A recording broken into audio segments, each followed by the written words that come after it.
दोस्तों, आज की कहानी है बहू तुमने मेरे बेटे से पहले खाना क्यों खाया। दोस्तों, कहानी शुरू करने से पहले अगर आपने हमारे चैनल को सब्सक्राइब नहीं किया है तो सब्सक्राइब कर लीजिए ताकि आपके पास पहुंचे हर नया वीडियो। माँ आप हर सुबह एक ही बात बोलकर क्यों परेशान हो जाती हैं और हमें भी परेशान कर देती हैं। सौरभ ने कहा, हाँ अब माँ परेशानी लगने लगी। बीवी आ गई है तो माँ को कौन याद रखेगा भला, कहकर अपने आंचल से आंसू पोंछते हुए अपने कमरे में चली गई। सौरभ छोड़ दिया करो ना, जरूरी तो नहीं माँ के बीच में बोलना। सुबह सुबह आप क्यों खुद को परेशान कर लेते हो। अच्छा जाओ ऑफिस के लिए तैयार हो जाओ। सौरभ का गुस्सा शांत करते हुए रिया ने सौरभ से कहा। सौरभ और उसकी पत्नी दोनों एक ही ऑफिस में फैशन डिजाइनर थे। दोनों को एक ही समय ऑफिस के लिए निकलना पड़ता था। रिया सुबह उठकर कोशिश करती थी कि नाश्ता खाने के साथ साथ अधिक से अधिक काम समेट ले ताकि उसकी सास को परेशान ना होना पड़े। रिया की सास का एक ही तकिया कलाम था।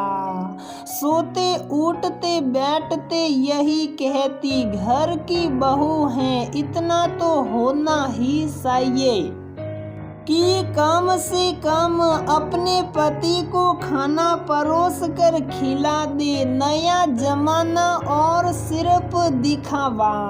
ये क्या बात हुई कि काम करती हैं तो पति को खाना भी नहीं परोसेगी। हम बाहर तो नहीं लेकिन घर में ही हजारों काम करते थे। तड़के उठते गाय को सारा डालते, गोबर से लिपाई पुताई झाड़ना पोसना, मिट्टी के चूल्हे पर खाना बनाना, खेतों का काम करना, फिर भी पति को खाना परोसते और पंखा चलाते हुए खाना खिलाते। उनके खाने के बाद ही हम खाना खाते, या तो उल्टी गंगा बह रही है।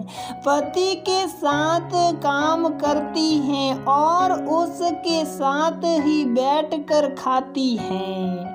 क्या जमाना आ गया है। रिया की सास की नाराजगी थी कि उनकी बहू उनके बेटे को खाना नहीं परोसती।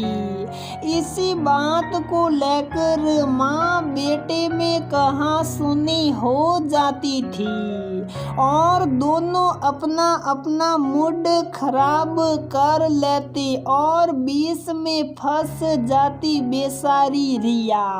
सौरभ अपनी माँ को समझाने की कोशिश करता कहता था कि रिया भी उसके साथ ऑफिस जाकर उतना ही काम करती हैं जितना कि मैं।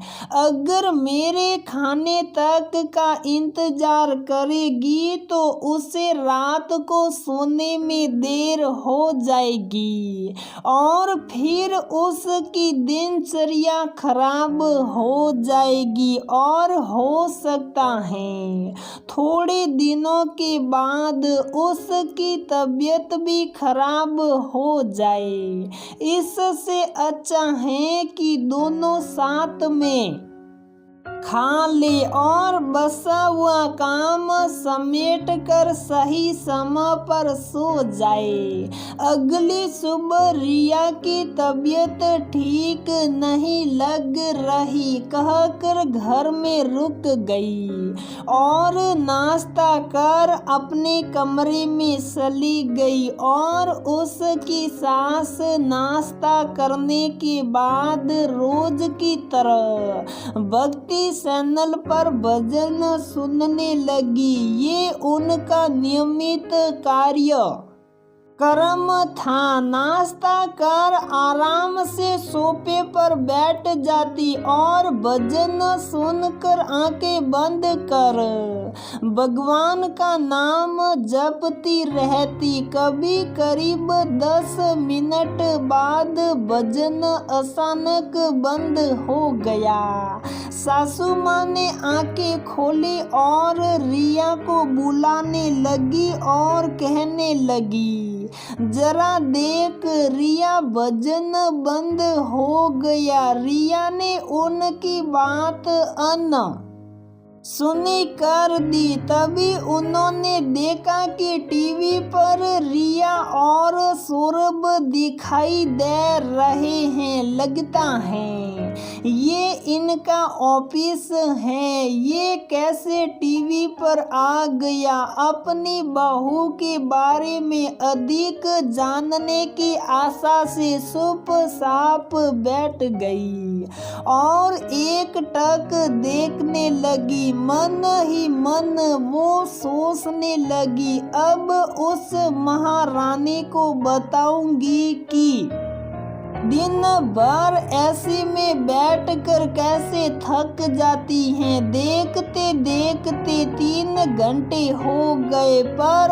उन्होंने रिया को एक क्षण के लिए भी बैठा ना पाया।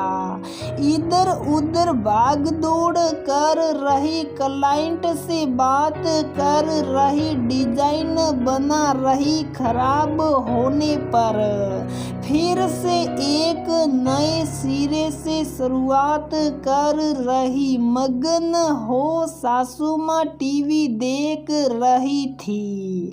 तभी उन्होंने रिया की आवाज सुनी, माँ चलिए खाना खा लीजिए। उसकी आवाज सुनते ही उन्होंने टीवी झटके से बंद कर दिया। माफ करिएगा माँ, मेरी आंख लग गई थी।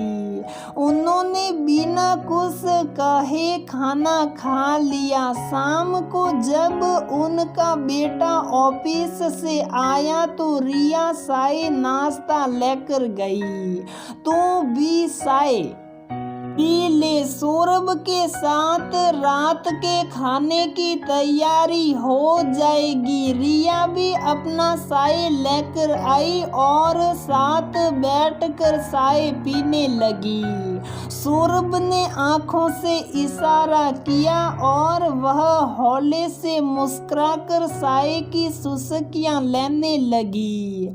उनकी योजना काम कर चुकी थी। विकसित तकनीकी को वो दोनों सलाम कर रहे थे। सासू माँ की गलत फहमी दूर हो चुकी थी कि सिर्फ उनका बेटा ही काम करता है, रिया नहीं।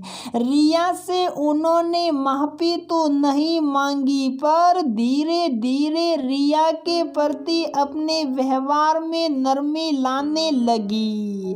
दोस्तों, हमारे साथ अक्सर ऐसा होता है। हमारे काम को पुरुषों के काम से कम आंका जाता है। क्यों न हम मिलकर एक ऐसी दुनिया बनाए जहां पुरुष और स्त्री के काम को बराबरी मिले। तो दोस्तों, हमारी ये कहानी यहीं पर समाप्त होती है।